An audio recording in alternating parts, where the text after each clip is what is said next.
he knew that I would bring them.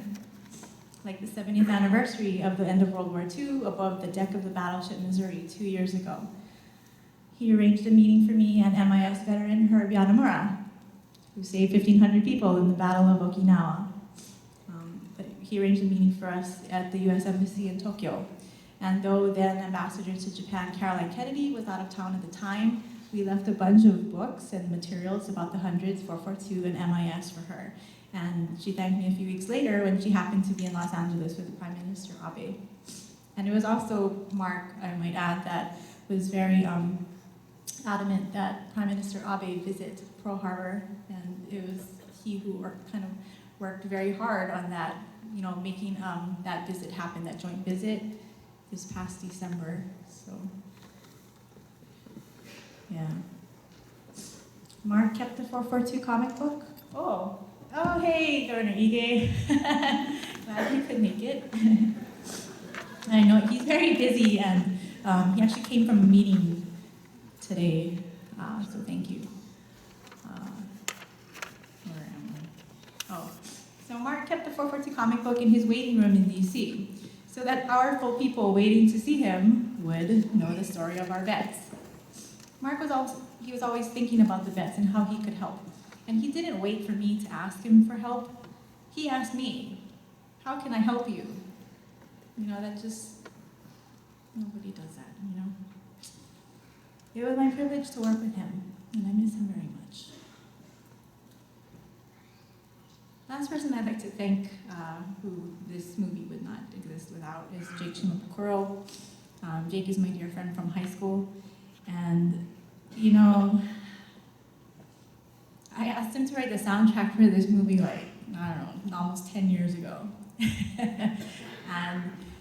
and he said, sure, but it's very difficult to write a soundtrack if there's no movie, right? So,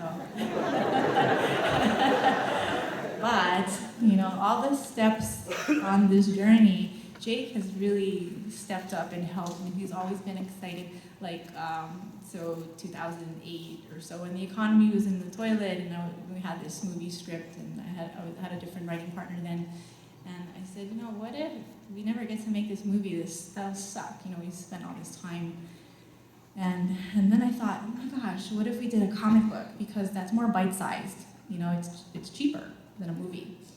So I called Jake and I said, what about a comic book, for the kids? And he was like, yeah, I love it. Let's do it. I'll play. We'll fundraise. We'll make it happen.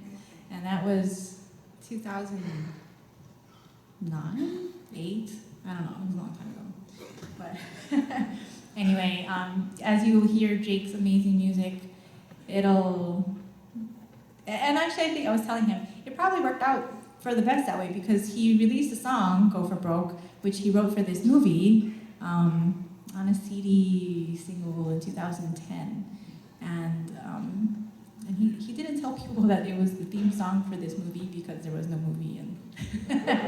But people got to know it, and since then it has been played at so many of our veterans' events and funerals, unfortunately, but it's a song that really, it touches people.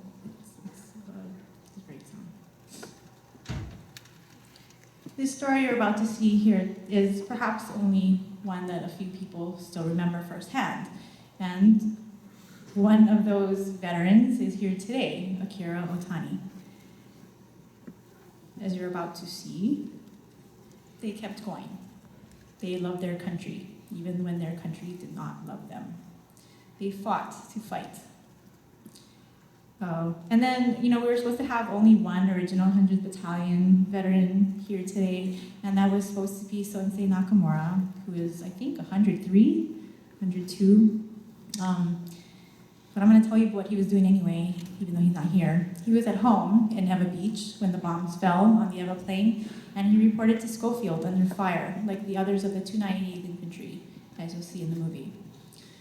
Not every American knows about the most highly decorated unit in U.S. military history, the 100th Infantry Battalion, 442nd Regimental Combat Team.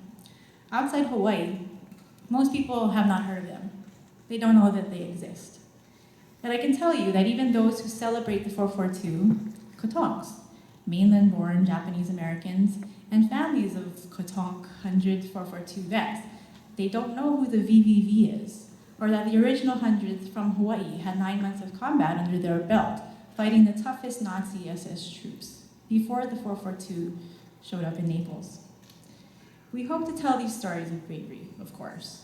Hopefully this movie will go out into the world, and someone who is able to help us will want to help us tell the other stories of bravery in later episodes. This is supposed to be a pilot. And I'd like to add a note that this is a movie. Yes, the characters are real people. Some of them were my very dear friends. And the events you'll see did happen, but maybe not necessarily to that person. There are so many stories that I wanted to tell, and so I had to composite a lot of them. Many of the people you'll see are my treasured friends, and I wanted to do their story justice and tell it the way that it was told to me. Many of the lines in this movie are actually written by the veterans themselves. They're things that they actually said. I believe that to tell someone's story right, you have to stay as true as possible. I did my best. But for now, this is a story of the VVV, the original 100th, even before they were the 100th, the civilians, the supporters, people of Hawaii. I hope you like it.